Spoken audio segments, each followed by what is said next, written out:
বনহুগলিতে চালু হলো ফ্যাশনের ফার্নিচারের শোরুম কেফি।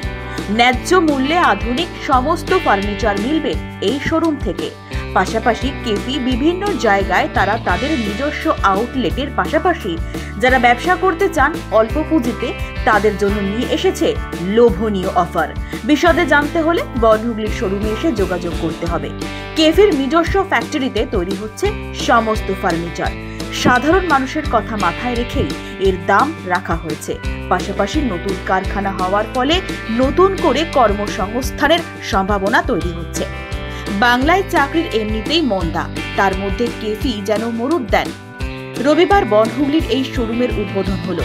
প্রদীপ জেলে ফিতে কেটে উদ্বোধন করলেন সংস্থার কর্ণধার রাজীব সিং। উপস্থিত ছিলেন রাজীব দে, সংস্থা জেনারেল ম্যানেজার। এছাড়াও উপস্থিত ছিলেন বিশেষ অতিথি হিসেবে এলাকার জনপ্রতিনিধি বিপ্লব ঘোষ। বেসিক্যালি কেফি ফার্নিচার আমাদের যে স্টোর আপনারা এসেছেন সবাইকে অসংখ্য ধন্যবাদ। এবং আমরা ডাইরেক্ট ফ্যাক্টরি টু আউটলেট, আমরা টোটাল ব্যাপার যেখানে যে ফার্নিচার দেখছেন টোটালটা আমাদের নিয়ে ওন ফ্যাক্টরিতে এটা তৈরি হচ্ছে এবং তারপরে ডাইরেক্ট কাস্টমারের কাছে যাচ্ছে। মাঝখানে যে ডিলার, আমাদের dealer network all over West Bengal, Bihar, Orissa, আমাদের প্রায় 60 মতন ডিলার অল ওভার মার্কেটে আজকের দিনে কাজ করছে। এবং আমরা এই আউটলেটটা খোলার পিছনে একটা উদ্দেশ্য আছে, সেটা আমি পরে বলবো। আপনি যে কোশ্চেনটা করলেন যে সাধারণ মানুষের কাছে সেই সমর্থন আজকের দিনে আছে, তো আমরা যে প্রাইসটা কাস্টমারদের দিচ্ছি এটা কিন্তু অন্য অন্য কোম্পানি দিতে পারবে না। কারণ হচ্ছে বা অন্য পারবে না দিতে, কারণ মাঝখানে তারা কিন্তু 2-3টে মিডিয়েটারের পরে ডাইরেক্ট কাস্টমার কাছে যাচ্ছে। আর আমরা ফ্যাক্টরি টু ডাইরেক্ট কাস্টমার, মাঝখানে কোনো ডিলার বা নেই, আমরা বানাচ্ছি কাস্টমারে দিচ্ছি। তাই জন্য আমাদের প্রাইজিংটা অনেক কম থাকবে মার্কেট থেকে। এবং সার্ভিসটা তো অবশ্যই আগে, সার্ভিসটা অবশ্যই কাস্টমার পাবেন। প্রাইজিংটা যেটা আজকের দিনে সব থেকে বড় সমস্যা, যে একটা যে কোনো কাউন্টারে, যারা প্রচুর কাউন্টার আছে পশ্চিমবঙ্গে আজকে, যে কোনো কাউন্টারে যে প্রাইসে একটা খাট বা যে সোফা বা আমাদের যে ফার্নিচারের যে জিনিসগুলো কিনতে গেলে যে প্রাইজিং পড়ছে তার থেকে অনেক কম প্রাইসে আমরা কাস্টমারকে দিতে পারবো। এটা আমাদের মেন উদ্দেশ্য রয়েছে। এবং সেকেন্ড উদ্দেশ্য যেটা রয়েছে, যে আজকের দিনে আমরা অনেকে এখন অনেকে যে আপনি যেটা বললেন অর্থনৈতিক সমস্যার জন্য অনেকে বিজনেস কী করবো বা কী করবো এটা ভাবছে, ভাবতে ভাবতে চলে যাচ্ছে দিন। কারণ কোন দিকে যাবে, কি করবে, কার কাছ থেকে কি পারচেস করবে।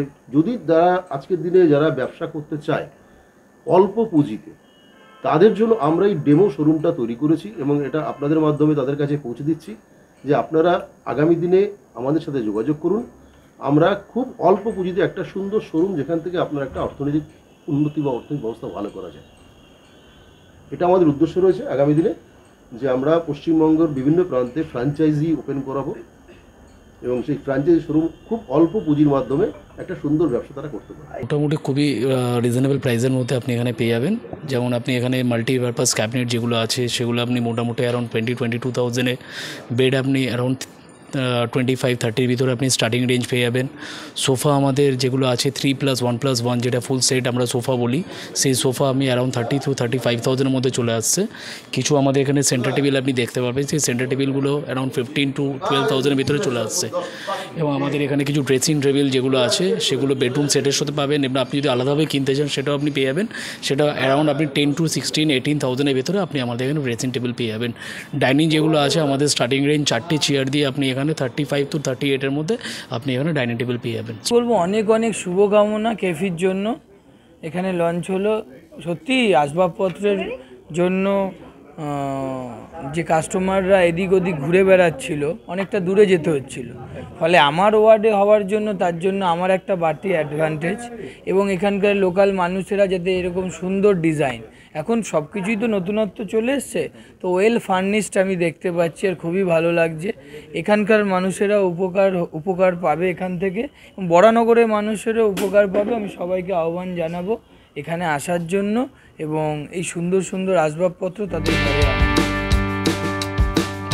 সিপিডির সর্বভারতীয় সম্পাদক এবং চলচ্চিত্র জগতের সঙ্গে যুক্ত তিনি। এবং উপস্থিত ছিলেন আব্বাস আলী মোল্লা, যিনি কেফির সঙ্গে যুক্ত হতে চলেছেন আগামী মাসে। রবিবার থেকে সংস্থার পথ চলা শুরু হলো। আগামী দিনে এই সংস্থা মহিরুহে পরিণত হবে, এমনটাই আশা কর্তৃপক্ষের। Bureau report, news in Bangla.